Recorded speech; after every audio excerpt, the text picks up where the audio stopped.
रोहतक के पंडित भगवत दयाल शर्मा स्वास्थ्य विज्ञान विश्वविद्यालय के हड्डी रोग विभाग में 4 नंबर वाले को एडमिशन मिलने का मामला गर्मा गया है। इस मामले में डॉक्टर आर.के. वर्मा की एक वीडियो सोशल मीडिया पर तेजी से वायरल हो रही है। इस वायरल वीडियो में डॉक्टर वर्मा ने सिस्टम की खामियों को लेकर कई गंभीर आरोप लगाए हैं। वायरल वीडियो में डॉक्टर आर.के. वर्मा ने कहा है कि मेडिकल कॉलेज के हड्डी रोग विभाग में रिजर्व कैटेगरी के एक छात्र का एडमिशन 800 में से मात्र 4 नंबर आने पर हो गया है, जबकि जनरल कैटेगरी के युवक का एडमिशन 800 में से 585 नंबर आने पर भी नहीं हुआ।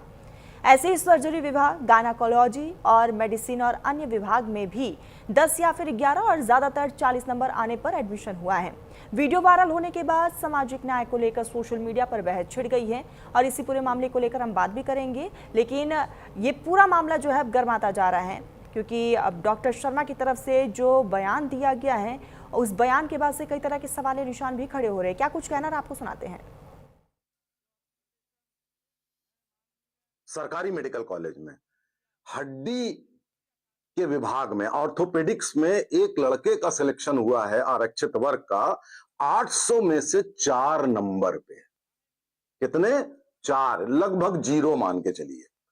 और वहीं पर एक जनरल कैटेगरी के लड़के का सिलेक्शन हुआ है 585 नंबर पे।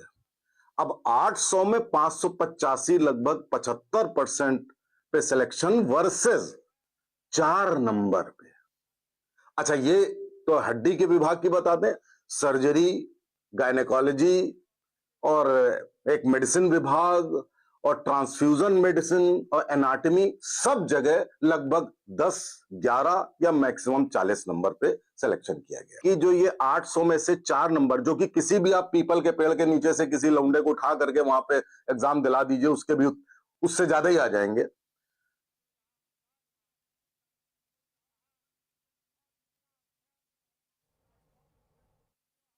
आपने सुना कि किस तरीके से सिस्टम पर सवाल खड़े हो रहे हैं और कई सवाल है कि आखिर सिर्फ 4 नंबर लाने वाला उसका एडमिशन कैसे हो गया, क्योंकि आपने डॉक्टर शर्मा को भी सुना, उन्होंने कहा कि सिस्टम में कई तरह की खामियां हैं। सवाल सबसे बड़ा यही है कि आखिर इस सिस्टम की खामियों को कब दुरुस्त किया जाएगा। जो जनरल कैटेगरी वाले स्टूडेंट्स है वो 800 में से 585 नंबर लेकर आ रहे हैं, लेकिन फिर भी उनका एडमिशन नहीं हो रहा है और मात्र 4 नंबर लाने वाले का एडमिशन हो जा रहा है।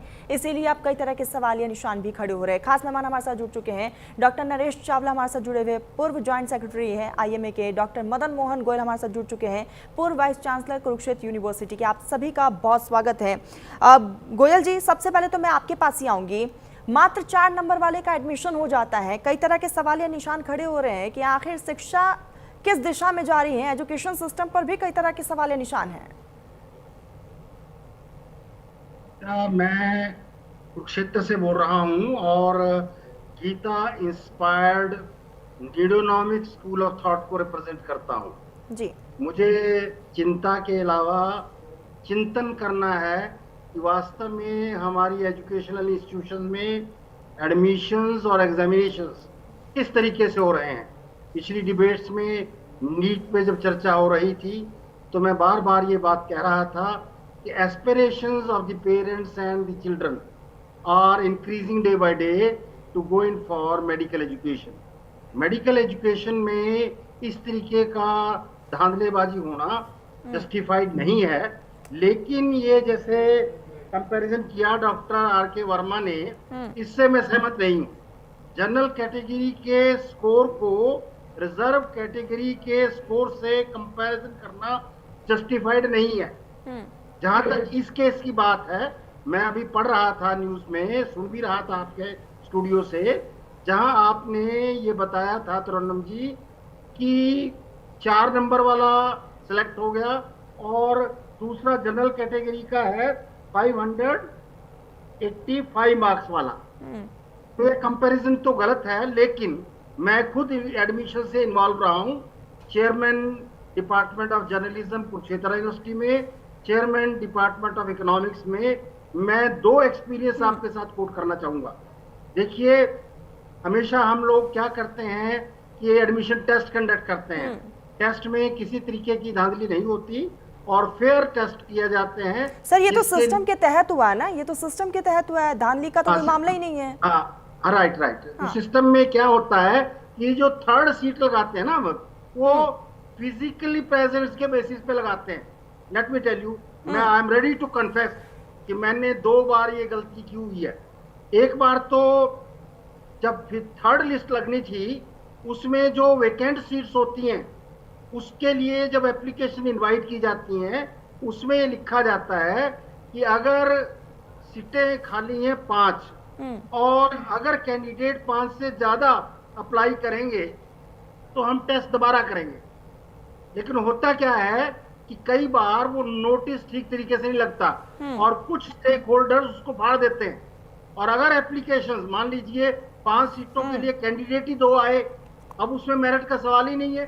Those who are physically present, they get the admission, whether they have a score of 4 or 0 doesn't make a difference. तो वो बेसिकली ये जो सीटें खाली रह जाती हैं, उसके लिए जो सरकार ने एडमिशन करने का क्राइटेरिया बनाया हुआ है फिजिकल प्रेजेंस का, उसके बेसिस पे ऐसा होता है। एक गलती मैंने एक बार और की थी। जर्नलिज्म डिपार्टमेंट में हम एडमिशन कर रहे थे, तो मेरे पास एक टीचर आया कि सर, हमें हमारी लड़की वैसे तो एमए इंग्लिश में दाखिला लेना चाहती है, लेकिन पता नहीं एमए इंग्लिश में एडमिशन होगा या नहीं होगा। सर लेकिन अभी भी सवाल यही है कि जनरल कैटेगरी वाला सर 800 में से 585 नंबर लेकर आता है, फिर भी वो बहुत स्ट्रगल कर रहा होता है, बहुत स्ट्रगल कर रहा होता है। ये पॉलिटिकल इशू है मैडम। वैसे तो एजुकेशन, चाहे वो मेडिकल एजुकेशन हो, वो सोशो इकोनॉमिक इन्वेस्टमेंट है, जिसके लिए हमें क्वालिटी को क्वांटिटी से कॉम्प्रोमाइज नहीं करना चाहिए। सर यहाँ तो कॉम्प्रोमाइज हो रहा है ना, यहाँ तो कॉम्प्रोमाइज हो रहा है।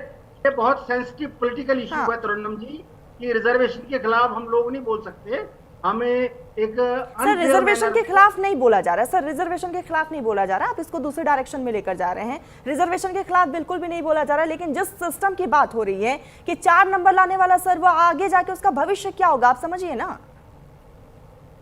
देखिए, ये तो भगवान के भरोसे चल रहा है एडमिशन तो इस तरीके का। सर फिर आने वाले समय में फिर मरीजों का इलाज भी भगवान के भरोसे ही होगा। National board of examination for medical sciences ने और गवर्नमेंट ने ये बात कही है, सुप्रीम कोर्ट में बात कही है। नरेश जी, मैं आपके पास ही आऊंगी। नरेश जी, मैं आपके पास ही आऊंगी। आप इस पूरे मामले को कैसे देखते हैं? क्या आने वाले समय में मरीजों का इलाज भी भगवान के भरोसे होगा? तरन्नुम, पहली बात तो मुझे खुशी है कि आपकी चैनल ने ये प्रोग्राम स्टार्ट किया, बट तरन्नुम इस बात को एहसास कीजिएगा, ये एक बहुत ही वाइडर इशू जो हमारा कॉन्स्टिट्यूशन ऑफ इंडिया, जैसे कि डॉक्टर मदन मोहन जी भी कह रहे थे, द रिजर्वेशंस जिसके खिलाफ बहुत कुछ आवाजें उठ चुकी हैं। There are states which have almost 60% reservation, और ये जब से डॉक्टर वीपी सिंह जी की सरकार आई थी, जब रिजर्वेशन बहुत बढ़ गया था, उस पर बहुत आवाजें उठी थी। आपने तो देखा नहीं, हमने कई लोगों को रोते हुए देखा है कि डॉक्टर साहब, जैसे कि आप एग्जांपल ले रहे हैं कि 585 वाला बाहर बैठा है और 4 नंबर वाला अंदर है, तो उसके लिए तो हम कॉन्स्टिट्यूशन के ये बात भी चली है कि एक जनरेशन को रिजर्वेशन दी जाए। ये जो हमारे देश को 1947 में आजाद हुआ था, तब रिजर्वेशन स्टार्ट हुई थी। रिजर्वेशन कब तक चलाएंगे? आप अच्छी तरह जानती है, पहले जो रिजर्वेशन थी वो SC ST पे था, फिर माइनॉरिटीज पे आने शुरू हो गई, फिर माइनॉरिटीज में और ग्रुप्स होने शुरू हो गए। मैं इस बात से सहमत हूं या असहमत, वो मेरे हाथ में नहीं है। वो अगर कॉन्स्टिट्यूशन ऑफ इंडिया बदला जाएगा तब ये बात आएगी। लेकिन एक बात मैं स्पष्ट करूंगा, मैं भी डॉक्टर वर्मा से सहमत नहीं हूं। मैं इस बात से सहमत हूं, एडमिशन का बेसिस कोई भी हो, अगर उसके बाद की स्टडीज और ट्रेनिंग अच्छी हो जाए तो जो फाइनल प्रोडक्ट है वो अच्छी हो सकती है। तो नरेश जी, ये जो 4 नंबर वाले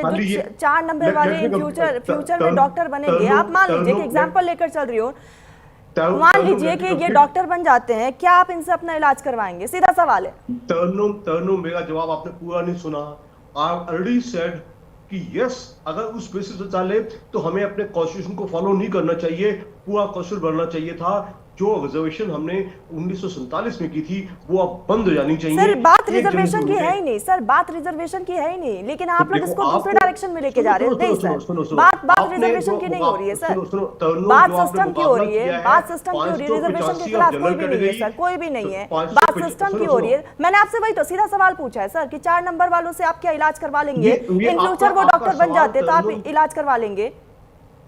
आपका सवाल बड़ा जायज है कि 585 of general category and 4 number of reserve category, ये तो हमने इसमें जो पिछला नीट हुआ, जो पोस्ट पीजी नीट हुआ था, उसमें 0% वाले लोगों को भी एडमिशन मिल रहा था। उसके खिलाफ तो हम हैं ही हैं। लेकिन मैं फिर भी एक बात कहूंगा, हमारे बच्चे विदेशों में जाते हैं जिनका की एग्जामिनेशन सिस्टम बहुत अच्छा है, ट्रेनिंग सिस्टम बहुत अच्छा है, वहां खराब से खराब बच्चे भी अच्छे ट्रेनिंग के बाद बेहतर बन जाते हैं। तो खाली 4 नंबर वाले के खिलाफ बोलना, वो तो सिस्टम का बेनिफिशियरी है, वो सिस्टम का बेनिफिशियरी है, ही इज नॉट रॉन्ग। आपने मुझसे सर 7 सवाल आप पूछा, कह रहे हैं कि क्या ट्रेनिंग मैं देने के 4 बाद आप नंबर मेरे को वाले से ट्रेनिंग दे इलाज दीजिए सर, करवाऊंगा? कल मैं एक अच्छी डॉक्टर बन जाऊंगी क्या? सुनो, लेट मी कंप्लीट। नहीं सर, आप कह रहे हैं कि ट्रेनिंग देने के बाद वो बेहतर काम कर सकते हैं, अच्छे से वो प्रैक्टिस कर सकते हैं। सर आप मेरे को ट्रेनिंग दे दीजिए, क्या मैं कल डॉक्टर तरन्नुम जान शेख कहलाऊंगी? Let me complete madam. Let us be logical, let us speak logical. उसके लिए तो हमें रिजर्वेशन को, सिस्टम को ही कैंसिल कर देना चाहिए। व्हाई टू टॉक ऑफ डॉक्टरी? इंजीनियरिंग में, आईएएस में, इवन जॉब्स में आपने एम्प्लॉयमेंट में नहीं देखा। लोग कहते हैं कि जो जनरल कैटेगरी का बंदा अभी पीएन का पीएन रह गया और रिजर्व कैटेगरी का उसका ऑफिसर बन गया। तो एक बहुत बड़ी डिस्क्रिपेंसी है, एक बहुत वाइडर डिबेट है। तरन्नुम इस बात का एहसास कीजिएगा। तो आपने पूछा क्या मैं 4 नंबर वाले से इलाज करना पसंद करूंगा? मेरा जवाब है यस, मैं भी उस सिस्टम का हिस्सा हूं। लेकिन मैं हमेशा समझता हूं एडमिशन के बाद हमारे देश में हमने अक्सर देखा है, सर एक ब्रॉड पर्सपेक्टिव से आप सोचिए सर, आज भी कई ऐसे तबके जो सरकारी अस्पताल में नहीं जाते सर इलाज करवाने के लिए, वो सीधा प्राइवेट हॉस्पिटल जाते हैं सर, और आप कह रहे हैं कि 4 नंबर वालों से इलाज करवा लेंगे। जी नहीं, मैं उसी बात को कंप्लीट करना चाहता हूं। एक बार एडमिशन के बाद, चाहे जनरल कैटेगरी का हो चाहे रिजर्व कैटेगरी का हो, अगर उनकी ट्रेनिंग प्रॉपर होती है, उनका एग्जामिनेशन प्रॉपर होता है, जैसे कि मैंने कई विदेशों में देखा है, हमारे बच्चे फिर वही बात है, मैं वही कह रही हूँ, आप मेरे को ट्रेनिंग दे दीजिए, मैं डॉक्टर बन जाऊंगी क्या? नो, यू आर, आपका एप्टीट्यूड बहुत अच्छा है। अगर आप मेडिकल स्टूडेंट होती तो आप अच्छी डॉक्टर बनती। कहने का मतलब एप्टीट्यूड देखना होता है। अगर आपको 4 नंबर वाले को इंक्लूड नहीं करना अपने सिस्टम में, तो हमें रिजर्वेशन ऑल टुवर्ड्स छोड़ देनी चाहिए।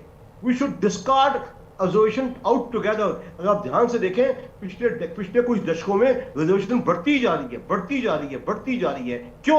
कभी किसी जाति को एडमिशन चाहिए, कभी किसी माइनॉरिटी को एडमिशन चाहिए, रिजर्वेशन चाहिए। तो वो एक बहुत ही वाइड डिबेट है। डॉक्टर मदन मोहन मुझसे सहमत होंगे, उसके मैं रिजर्वेशन के सख्त खिलाफ हूं। लेकिन रिजर्वेशन जिस बेसिस पे दी गई थी, उस बेसिस को कुछ कैटेगरीज में होना चाहिए। एक जनरेशन को, एक परिवार के एक जनरेशन को रिजर्वेशन मिलनी चाहिए, अगली जनरेशन को रिजर्वेशन नहीं मिलनी चाहिए। ये मेरी राय है। इस पे वाइडर डिबेट पार्लियामेंट में होगा, लोकसभा में होगा, राज्यसभा में होगा। लेकिन जो बार बार आपका पूछना, क्या मैं 4 नंबर वाले से क्या इलाज करवा लूंगा, माय आंसर इज या तो रिजर्वेशन कैंसिल करो या उसको अच्छी तरह ट्रेन करो। अगर वो एग्जामिनेशन में पास हो जाता है तो उसको अच्छा डॉक्टर बन जाएगा। अगर वो एग्जामिनेशन में पास, आपकी बात का एक ही जवाब है, अगर वो एग्जामिनेशन में पास हो जाता है, अगर वो 4 नंबर वाला भी है तो भी ठीक है। अगर उसकी ट्रेनिंग अच्छी हो जाती है तो एक बेहतर डॉक्टर बन सकता है। सर अभी भी सवाल वही है कि पास कैसे हो जाएगा सर? जब 800 में से 4 नंबर लेकर आ रहे, पास कैसे हो जाएगा? मोहन जी मैं आपके पास ही आऊंगी, जवाब दीजिएगा। ऐसा है तरन्नुम जी कि हम एजुकेशनल इंस्टीट्यूशन से जुड़े रहे हैं। मैंने अभी आपको अपने 2 एक्सपीरियंसेस बताए थे कि मैंने उन लोगों को भी एडमिशन दिया है जिन्होंने टेस्ट में पार्टिसिपेट ही नहीं किया। आप 4 की कह रहे, 0 वाला भी नहीं था, वो टेस्ट दिया ही नहीं उसने। कारण ये है कि जब गवर्नमेंट की तरफ से आता है कि वेकेंट सीट को भरना है, उन वेकेंट सीट को आपको ये पता होगा कि रिजर्व सेट सीट्स के ऊपर आप जनरल कैटेगरी का एडमिशन नहीं कर सकते। इस तरीके का प्रावधान कॉन्स्टिट्यूशन में है। एजुकेशनल इंस्टीट्यूशंस के ऊपर ये प्रेशर होते हैं। तो जहां तक बात रही है कि क्वालिटी और क्वांटिटी का कंपैरिजन नहीं किया जा सकता, ना स्कोर से किया जा सकता है। और मेरा तो ये मानना है कि मैं कई बार, तो सर फिर हम क्वालिटी से कॉम्प्रोमाइज कर रहे हैं? नहीं, कॉम्प्रोमाइज करने वाली बात नहीं है सर, कॉम्प्रोमाइज करने वाली बात है सर, क्वालिटी से कॉम्प्रोमाइज करने वाली बात है सर। आप समझ रहे हैं ना, 800 में से 4 नंबर लाना, क्वालिटी से कॉम्प्रोमाइज करना है सर। 800 में से जो 585 नंबर लेकर आ रहे हैं वो सर बाहर बैठे हुए, तो क्वालिटी से कॉम्प्रोमाइज करना है क्योंकि क्वांटिटी को तवज्जो दिया जा रहा है sir. Yes, that is true. I agree with you. At the same time, let me tell you, हम सिलेक्शन कमेटीज में भी जाते हैं, यूपीएससी में भी जाते हैं, सिविल सर्विसेज में भी जाते हैं, इवन डॉक्टर्स का इंटरव्यू करते हैं। हमने एक बार डेंटिस्ट की पोस्ट एडवर्टाइज की, जिसके लिए शहर के सारे डेंटिस्ट आ गए जो क्लिनिक में थे कुरुक्षेत्र यूनिवर्सिटी के लिए, हम एक क्वेश्चन पूछते थे उनसे, डेंटिस्ट की पोजीशन थी कि what is the difference between good doctor and great doctor. ठीक है नहीं, अभी बड़ी सिंपल सी बात है, आजकल डॉक्टर को अगर गुड कहा जाए तो भाई बीमारी को ठीक कर दे, उसको गुड डॉक्टर कहते हैं। ग्रेट डॉक्टर वो होता है जो पेशेंट को ठीक कर दे, लेकिन वो नाम तो चीज रही नहीं। आजकल तो एथिक्स बिक चुकी है। इवन मैं एक आर्टिकल में पढ़ रहा था कि मुंबई में जो स्पेशलिस्ट है, सुपर स्पेशलिस्ट है विद एन एक्सपीरियंस, जो 1 करोड़ रुपए आप महीने की सैलरी लेता है, उनके ऊपर टारगेट होते हैं, और वो जो मैनेजमेंट है वो उनको कहती है कि आपने इतनी सर्जरीज करनी है। सर्जरी की जरूरत ना होते हुए भी वो डॉक्टर से कंपेल करते हैं कि जी आप ये सर्जरी करा लीजिए। जो टेस्ट है 36 किस्म के टेस्ट बता देते हैं मेडिसिन के लिए, जेनरिक मेडिसिन। सर मेरे को बहुत आसान भाषा में आप समझाइएगा, जो 4 नंबर लेकर आ रहा है, जो 585 नंबर लेकर आ रहा है, सर कहीं ना कहीं उनके माइंडसेट में भी बहुत ज्यादा डिफरेंस होगा। कैसे सर वो कॉम्पिटिट कर पाएगा 4 नंबर वाला 585 वाले बच्चों से? देखिए एडमिशन की जहां तक बात है, सर सिर्फ एडमिशन ही सब कुछ नहीं हो जाता सर, कि एडमिशन मिल गया, आपको फिर पेपर भी तो निकालना है, एग्जाम भी तो क्लियर करना है, सिर्फ एडमिशन से कुछ नहीं होगा। मैं आऊंगी आपके पास। वही तो बात है कि एडमिशन के बाद एग्जामिनेशन सिस्टम भी हमारा ऐसा फुल प्रूफ होना चाहिए जिसमें होना चाहिए ना सर, है नहीं ना, होना चाहिए। फिर आपने खुद ही कहा होना चाहिए, बट है नहीं। नहीं है, नहीं है ना, आप मानते हैं कि लूपहोल है सिस्टम में। Yes, we need to have not only admission reform but examination reforms also. Examination में भी कई बार इस तरीके का होता है कि कम नंबर वाले का सिलेक्शन पहले हो जाता है और जिसके ज्यादा नंबर होते हैं उसका सिलेक्शन ही नहीं होता गवर्नमेंट में, तो खासतौर और पॉलिटिकल कंसिडरेशंस हैं। चावला जी मैं आपके पास ही आऊंगी, बात रखिएगा। हेलो, मुझे इतना कहना है, आपका बार बार सवाल है, आप एक you are a news journalist और आप अच्छे से पूछ रही हो कि कॉमन मैन सवाल है कि 4 नंबर वाला अच्छा खासा नालायक है, उसको एडमिशन तो मिल गया, उसको पास नहीं सर, नालायक ही आप कह रहे हैं, नालायक ही आप कह रहे हैं। नहीं, सुनो, अगर मैं ये नहीं भी कह रहा तो 4 नंबर वाला आपके हिसाब से 550 से बहुत पीछे है। उसकी अगर वो पास भी हो गया तो कैसा डॉक्टर बनेगा, वो कैसे देश की स्वास्थ्य सेवा संभालेगा? सर ये हर क्लास में होता है, बैक बेंचर और फ्रंट बेंचर में बहुत डिफरेंस होता है सर, इस बात को आप भी बखूबी समझते हैं। उसका जवाब मैं तरन्नुम बहुत ही जायज सा दे रहा हूँ, जो आपको सेटिस्फाई भी कर देगा और आपके दर्शकों को भी। इसमें कोई शक नहीं है, reservations in India in my opinion have outlived मतलब वो बहुत जल्द बंद हो जानी चाहिए थी, उनको ऐसा करना चाहिए। लेकिन जब तक by the act of parliament ऐसा नहीं होता तो मैं समझता हूं अगर as a doctor, as an educationist, अगर हम अपने एग्जामिनेशन सिस्टम को बेहतर बना लें और ट्रेनिंग प्रणाली को बेहतर बना लें तो इस चीज को हम कुछ ब्रिज कर सकते हैं।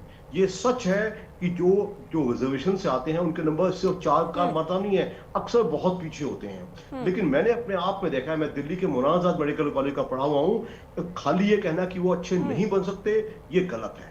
बट हमारा एग्जामिनेशन में रिफॉर्म्स ड्यू हैं, एग्जामिनेशन में टोटल सख्ती होनी चाहिए, ट्रेनिंग में टोटल सख्ती होनी चाहिए। आऊंगी, आप अपनी बात को कंप्लीट करिएगा, आऊंगी मैं आपके पास, आप अपनी बात को कंप्लीट करिएगा।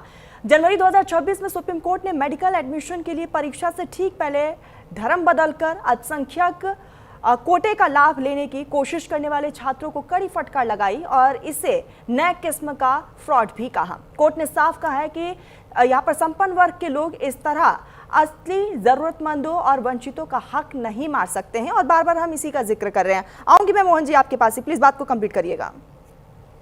चावला जी अपने शब्दों को कंप्लीट कर दूं, इवन इफ हम अपने देश की जो कॉन्स्टिट्यूशनली प्रोवाइडेड रिजर्वेशन को लड़ नहीं सकते, बट हम फिर भी बेहतर समाज के लिए मैं समझता हूँ एडमिशन चाहे जैसे भी हो गया, उसके बाद अगर ट्रेनिंग, पढ़ाई और एग्जामिनेशन अच्छा हो जाए और अगर वो पास हो जाता है तो he is as good as 585 वाला। अगर वो पास होता ही नहीं है तो वो कभी डॉक्टर बनेगा ही नहीं। तो आई वुड से यस, इस मामले में मैं समझता हूं बिल्कुल सख्ती होनी चाहिए। कोर्ट ने भी कहा है कि एक नए किस्म का फ्रॉड है और ये लग रहा है कि फ्रॉड दिन प्रतिदिन बढ़ता ही जा रहा है सर। Late me complete. मैं आपको बता दूं, जैसे हम जानते हैं जो लोग साइंस पढ़ते हैं वही डॉक्टर पढ़वाते हैं, मैं ऐसे लोगों को खुलेआम जानता हूं जो इंडिया से अमेरिका शिफ्ट हो गए। सर सिर्फ साइंस नहीं, साइंस में जो बायो लेते हैं वही डॉक्टर बन पाते हैं सर। हाँ, सुनो हाँ। लेकिन वो कॉमर्स करके वहां जाके उन्होंने स्ट्रीम बदल ली, वो वहां डॉक्टर भी बन गए हैं। सर ऐसा नहीं है कि नहीं सर ये फिर वही गलत है। ये नहीं है कि वो साइंस में सिर्फ 4 नंबर लेकर आ रहे हैं, उसके बाद उन्होंने अपना स्ट्रीम चेंज करके कॉमर्स लिया, फिर वो कॉमर्स में बेहतर करे, ऐसा नहीं है। साइंस वही स्टूडेंट लेता है जो ब्रिलियंट होता है, इसको आप भी मानते हैं। मुझे आप 2 मिनट दे देंगे तो मैं आपका लॉजिकली सब सुन कर दूं। मैंने पहले ही कहा मैं रिजर्वेशन के खिलाफ नहीं बोल सकता हूं, क्योंकि मैं I swear by Indian constitution, जो कॉन्स्टिट्यूशन ने दे दिया मुझे मानना पड़ेगा। लेकिन by better reformed examinations and better training हम एंड प्रोडक्ट को बेहतर बना सकते हैं, और हम 4 नंबर वाले को भी बेहतर इंसान और बेहतर डॉक्टर बना सकते हैं। ये कोई जरूरी नहीं है कि ज्यादा नंबर वाला ही बेहतर होता है, बट ट्रेनिंग और एग्जामिनेशन में कभी हमें खामी नहीं छोड़नी चाहिए। वो इसमें कभी चाहे पास परसेंटेज कम हो या ज्यादा हो, हमें करना चाहिए। इसका यही वे आउट है। इसके अलावा नरेश जी फिर ऐसा तो आपके हिसाब से हर एक इंसान डॉक्टर बन सकता है, हर एक इंसान डॉक्टर बन सकता है? नहीं, मैंने क्या कहा? मैंने तो स्पष्ट कहा है मुझे एडमिशन हो गया, अगर मैं एग्जाम पास नहीं करूंगा, मैं ट्रेनिंग पास नहीं करूंगा, तो मैं डॉक्टर कैसे बनूंगा? I will be out. तो इसके लिए अगर इस लोगों की ट्रेनिंग और एग्जामिनेशन प्रॉपर हो जाए तो ये यूजेबल या कहते हैं यूजफुल एंटिटी बन सकते हैं, जिसपे सवाल नहीं उठेगा कि 4 नंबर वाला अच्छा डॉक्टर बनेगा कि नहीं बनेगा। I am not justifying them, but I am only trying to fulfil. But आपने बहुत बेहतर तरीके से ट्राई किया इसको जस्टिफाई करने का। मदन जी मैं आपके पास ही आऊंगी, क्योंकि हमने लूप होल का जिक्र किया है। आपको क्या लगता है एजुकेशन सिस्टम में कहाँ पर सुधार होना बेहद ज्यादा जरूरी है, और खास तौर पर जब सिलेक्शन प्रोसेस की बात होती है वहां पर? एडमिशन, एग्जामिनेशन और रिक्रूटमेंट तीनों सेक्टर्स में रिफॉर्म्स की जरूरत है। एडमिशन के लिए जैसे हम बार बार कह रहे हैं कि जनरल कैटेगरी का और शेड्यूल कास्ट का कंपैरिजन नहीं किया जा सकता, लेकिन हम मिनिमम स्टैंडर्ड्स तो रख सकते हैं। अगर हम क्वालिटी इंश्योर करने के लिए ये रख दें कि मिनिमम 50% वाला बच्चा ही कंपीट कर पाएगा, 800 में से मिनिमम 400 नंबर वाला ही कंपीट कर पाएगा, चाहे वो जनरल कैटेगरी हो चाहे वो रिजर्व कैटेगरी हो, तो हो सकता है इस तरीके का एडमिशन रिफॉर्म करने से हम सुधार कर सकते हैं। मैं चावला जी से एग्री करूंगा कि जहां तक क्वालिटी की बात है, आजकल हम नेशनल एजुकेशन पॉलिसी की जब बात करते हैं वहां D-linking of degrees from jobs का जिक्र हो रहा है। जो डिग्री का कोई लेना देना नहीं है। चावला साहब, गांव में आज भी आरएमपी जो रजिस्टर्ड मेडिकल प्रैक्टिशनर होता है, जो सिंपली एक किस्म से फार्मासिस्ट या लोअर लेवल का होता है, उसकी क्लाइंटेज क्वालिफाइड एमबीबीएस और एमडी से ज्यादा होती है। क्यों होती है? वो फेथ, ऑनेस्टी और पर्पस, वो कारण होता है। क्योंकि ये जो आजकल सुपर स्पेशलिटी के चक्कर में जो हम विक्टिम बन रहे हैं, वही सर सवाल वही है कि जो झोला छाप डॉक्टर हैं और जो प्रोफेशनल डॉक्टर हैं उनमें क्या डिफरेंस रह जाएगा? वही तो चीजें है ना कि वो क्यों हो रहा है ऐसा। वो they are not able to create a faith and confidence, they are not ethical. So without creating faith and confidence with ethical behavior, we cannot remove these gaps. Inequalities will always continue. और इतना expensive हो गया है जो health sector के अंदर, खास तौर पे प्राइवेट सेक्टर के अंदर लोग जा ही नहीं पा रहे। तो अल्टीमेटली ये जो खास तौर पे हेल्थ सेक्टर को हमें पब्लिक गुड के तौर पे देखना होगा, और उससे भी ज्यादा मेरा तो मानना है कि ये जो टर्सरी सेक्टर की सर्विसेज हैं, इसकी बजाय अगर हम ये प्रिवेंटिव और प्रमोटिव हेल्थ केयर की तरफ ज्यादा स्ट्रेस करें तो ज्यादा अच्छा होगा। मैं एक उदाहरण देना चाहूंगा। सर माफी के साथ मैं आपको रोकना चाहूंगी, वक्त की बेहद कमी है। चावला जी, मोहन जी, आप दोनों ने अपना बहुत कीमती वक्त न्यूज़ इंडिया को दिया, बहुत शुक्रिया आपका। वक्त हो चुका है छोटे से ब्रेक का, जल्द हाजिर होंगे।